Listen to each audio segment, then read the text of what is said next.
사형객은 나무 뒤에서 이와 같은 광경을 똑똑히 보고 있었다. 비쩍 마른 사내가 이리저리 칼을 휘두르는데 그 기세에 날렵한 것이 팔목의 힘만 이용한 것을 알 수가 있었다.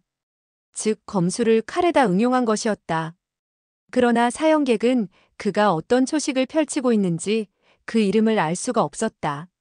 한 자루 무겁기 이를 데 없는 귀두도가 그의 손에서 휘둘러지게 되었을 때 아무런 무게도 없는 것처럼 날렵했다. 거기다가 칼날은 나이 어린 거지의 머리 위를 스칠 듯 하면서 지나쳐가곤 했는데 그때마다 한 움큼의 머리카락을 잘라내곤 했다. 그러나 나이 어린 거지는 매우 꿋꿋했다. 가슴을 편 채 꼼짝도 하지 않았다.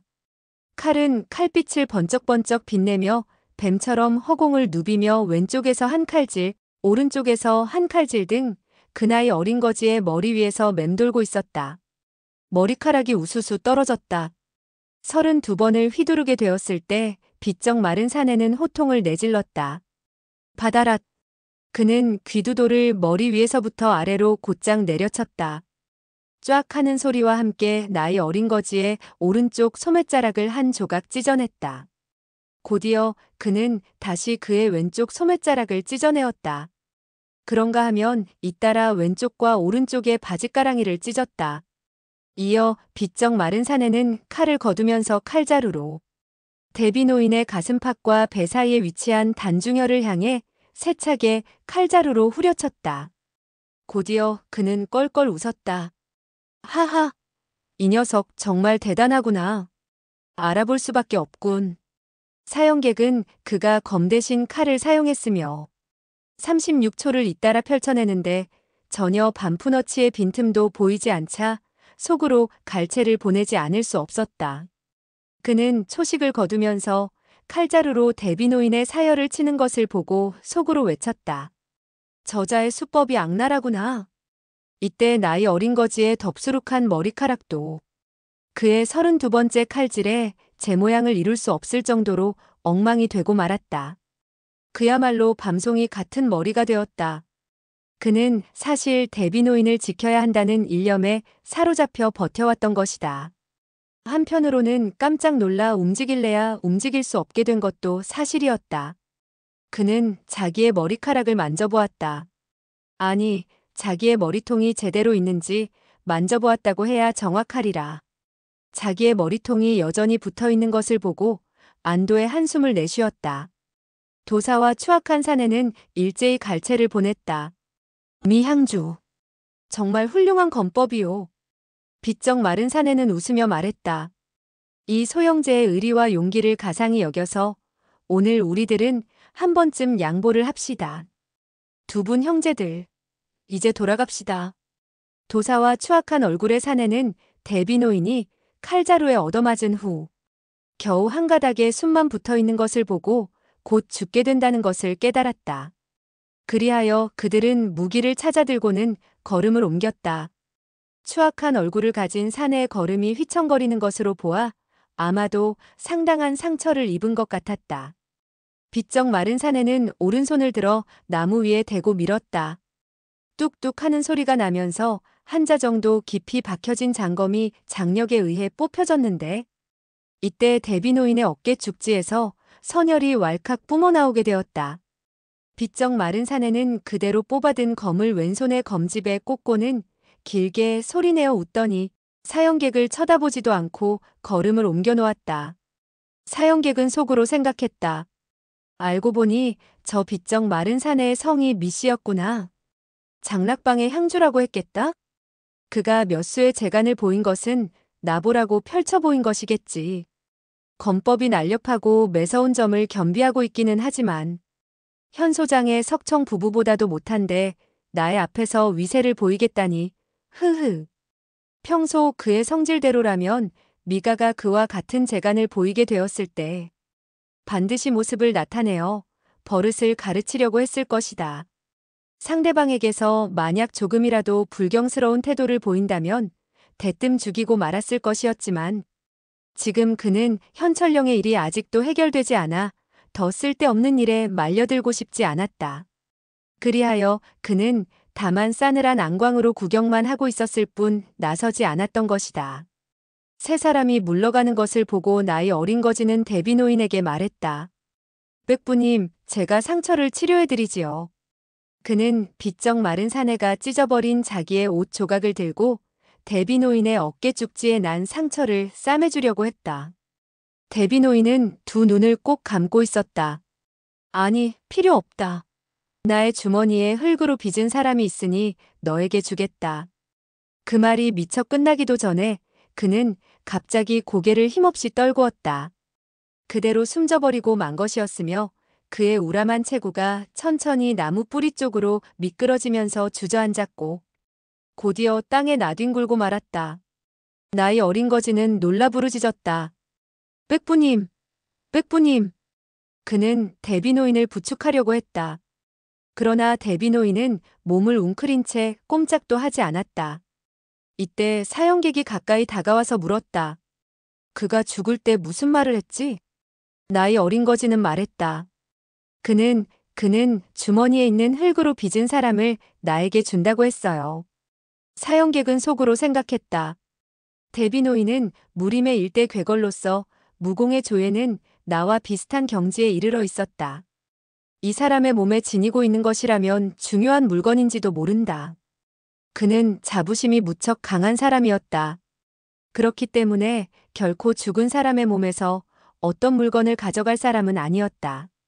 설사 대비 노인의 몸에 희세의 기보를 지니고 있다 해도 그는 쳐다보지도 않고 떠날 수 있는 사람이었다. 너에게 준 것이라면 내가 가지도록 해라. 나이 어린 거지는 물었다. 그가 준 것이니 내가 가져간다 하더라도 도둑놈은 아니겠지요? 사형객은 웃으면서 말했다. 물론 아니지. 나이 어린 거지는 손을 뻗어 대비 노인의 주머니를 더듬었다. 곧이어 그는 나무로 만든 상자를 꺼냈다. 주머니 안에는 몇 덩이의 은자도 있었다. 그런가 하면 67개의 가시가 돋아있는 암기와 몇 통의 서신도 들어있었다. 그리고 한 장의 그림을 그려놓은 지도도 있었다. 사형객은 그 편지에 무슨 글이 쓰여져 있을까 하는 호기심을 품게 되었다. 또 그 그림은 무엇을 의미하는 것일까 하는 호기심도 느꼈으나 자기가 손을 대기만 한다면 무림 고인의 신분을 잃게 되는 행위라고 생각하여 궁금증을 참고 움직이지 않았다. 나이 어린 거지는 나무 상자의 뚜껑을 열었다. 나무 상자 안에는 솜으로 받쳐놓고 있었는데 나란히 세 줄의 흙으로 만든 사람 모형이 있었다.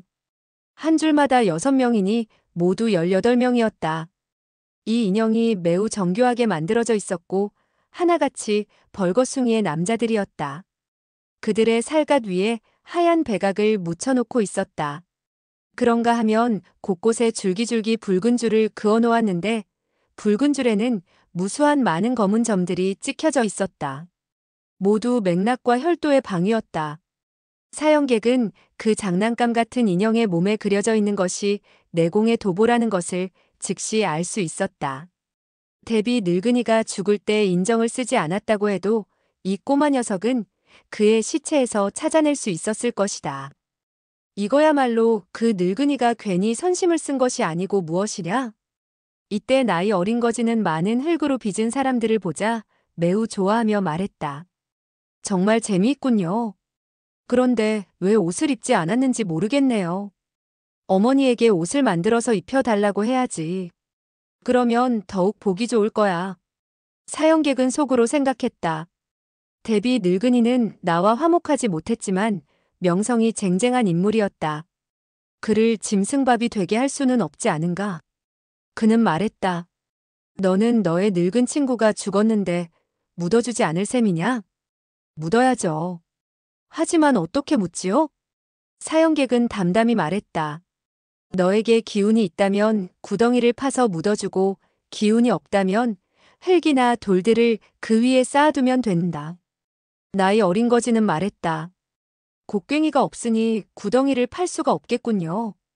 그는 흙과 돌들 그리고 나뭇가지 등으로 대비 노인의 몸을 덮어주었다. 나이가 어리고 힘이 작은 그는 간신히 시체를 덮게 되었을 때에는 온몸이 땀으로 젖게 되었다. 사형객은 옆에서 보고만 있었다. 간신히 그의 작업이 끝나자 사형객은 말했다. 가자. 나이 어린 거지는 말했다. 어디를 가요? 나는 매우 피곤해요. 당신을 따라가지 않겠어요. 사형객은 물었다. 너는 왜 나를 따라가려고 하지 않지? 나이 어린 거지는 말했다. 나는 어머니와 아황을 찾아갈래요. 사형객은 속으로 약간 놀랐다.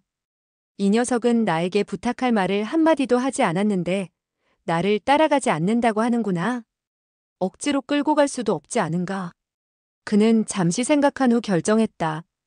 그렇다. 옛날에 나는 현철령을 가지고 온 사람에게 무력을 사용할 수 없다는 맹세를 한 적은 있으나 속이지 않겠다는 말은 한 적이 없다. 그러니 이번에는 그를 속여야지. 이와 같이 작정한 그는 말했다. 얘야, 나를 따라가자. 내 너를 도와 내 어머니와 아황을 찾도록 하마. 나이 어린 거지는 매우 기뻐했다. 좋아요. 따라가지요. 당신의 재간이 매우 대단하시니 저의 어머니와 아황을 찾을 수 있을 거예요. 사형객은 속으로 생각했다. 더 말해보았자 소용이 없다. 다행히 그가 정식으로 부탁한 것이 아니었기에 망정이지. 그렇지 않았더라면 그의 어머니와 그 개를 찾으려고 또 얼마나 골치 아픈 일을 겪어야 할지 모른다. 이와 같은 생각을 하면서 그는 나이 어린 거지의 오른손을 붙잡고 말했다. 빨리 가자. 나이 어린 거지는 대답을 했다. 예. 한데 그 순간 그의 몸은 허공으로 붕 떠올랐다. 그는 자기의 의사와는 관계없이 사형객에게 붙잡혀서 나는 듯 앞으로 달려갔다. 바람을 타고 날아가는 것 같아 기분이 좋아진 그는 재미있다는 듯 연신 부르짖었다. 재미있어요. 재미있어요. 차가운 바람이 얼굴에 스치고 나무들이 재빨리 뒤로 사라져가는 것을 보고 그는 감탄에 마지 않았다. 빽부님, 빽부님, 나를 끌고 이렇게 빨리 달릴 수 있으리라고는 생각지 못했어요. 그렇게 말하는 그의 얼굴에는 약간 존경의 빛이 서려 있었다. 날이 어두워졌다. 그들은 얼마나 많은 길을 걸었는지 모르지만 깊은 산골짜기에 이르렀다. 이때서야 사형객은 그의 손을 놓았다. 나이 어린 거지는 두 발이 시큰거려 몸을 두어 번 휘청거리다가 대뜸 땅바닥에 주저앉고 말았다. 잠시 앉아있다가 그는 발바닥이 아프기 시작하는 것을 느꼈다. 한참 후에 보니 두 발이 부어올라 있지 않은가. 빽부님, 저의 발이 부어올랐어요. 사형객은 말했다. 내가 만약 나에게 치료를 해주십사 하고 부탁을 한다면 나는 즉시 너에게 두 발이 부어오른 상처의 고통을 치료해주겠다. 나이 어린 거지는 말했다. 알아서 저를 치료해 주신다면야 뭐라고 말할 수 없이 고마운 노릇이겠지요. 하지만 부탁을 하지는 않겠어요. 사형객은 눈살을 찌푸렸다. 너는 정말 한 번도 남에게 부탁해 본 적이 없느냐? 나이 어린 거지는 말했다. 당신이 만약에 나를 치료해 줄 수 있다면 내가 부탁하지 않더라도 치료를 해주었을 것이 아닙니까? 그렇지 않을 때에는 제가 새삼스럽게 부탁해도 소용없지 않겠어요? 사형객은 말했다. 왜 소용이 없다는 거냐? 나이 어린 거지는 말했다. 당신께서 치료해 주시지 않는다면 제가 괴로운 끝에 아프다고 한바탕 울음을 터뜨릴지도 모르죠. 그는 잠시 여유를 두었다가 사형객을 바라보며 다시 말했다. 따라서 만약에 당신께서 치료를 하시지 못할 때 오히려 당신의 마음을 더욱 괴롭게 해드리지 않겠어요? 사형객은 코웃음을 쳤다. 나는 마음속으로 괴로워한 적이 없다. 어린 거지야. 바로 이곳에서 자도록 해라. 그는 속으로 생각했다. 이 꼬마가 다른 사람에게 구걸을 하지 않는 것을 보아 거지라 부르는 것은 이치에 닿지 않는구나. 소녀는 한 그루 나무에 의지하고 있었다. 발도 아프고 반나절 동안 달려오느라고 지쳐 있었다. 잠시 후 그는 곤히 잠이 들고 말았다. 배고픔도 잊은 채 잠을 자고 있었다. 사형객은 나무 위로 올라가 편안히 잠을 잤다. 이날 밤 사형객은 야밤에 한 마리의 야수가 나타나 소년을 물어뜯었으면 하고 바랐다. 그렇게 된다면 자연히 자신의 문제를 해결할 수 있기 때문이었다. 한데 이날 밤 토끼 한 마리도 나타나는 것을 볼 수가 없었다. 이튿날 아침 사형객은 생각했다. 나는 저 애를 마천에로 데려가야 되겠다. 그가 만약 매우 수월한 일을 부탁한다면 그의 운수가 좋을 것이고, 그렇지 않을 때는 어찌되었든 간에 그의 목숨을 빼앗아야겠다. 그는 해벌쭉 웃으면서 다시 생각을 가다듬었다. 이런 꼬마를 제대로 처리하지 못한 데서야 어떻게나 마천거사가 사람 축에 낄 수 있겠어? 그는 소년의 손을 잡고 다시 앞으로 나아갔다. 소년은 처음 몇 걸음 옮기게 되었을 때 발바닥이 수만 개의 조그만 바늘로 찌르는 것 같아 참을 수 없어 어이쿠 하는 고통에 찬 소리를 내질렀다. 사형객은 물었다. 왜 그러느냐? 그는 소년이 잠시 쉬었다가 갑시다 하는 말을 해주길 기다렸다. 그런데 소년은 뜻밖의 말을 했다. 아무것도 아니에요. 발바닥이 어딘가 좀 아픈 것 같으나 역시 앞으로 가도록 해요. 사형객은 어쩔 수가 없었다. 차츰 노기가 끌어올라 그를 붙잡고는 나는 듯 걸음을 옮겼다. 사형객은 쉬지 않고 남쪽으로 달려갔다. 고을을 지나게 되었을 때 그는 밥 가게나 반점에서 뜨겁게 데운 고기와 음식들을 집어들고서는 달려가면서 씹었다. 소녀는 그가 남겨주면 조금 먹고 그렇지 않으면 달라고 하는 소리는 하지를 않았다.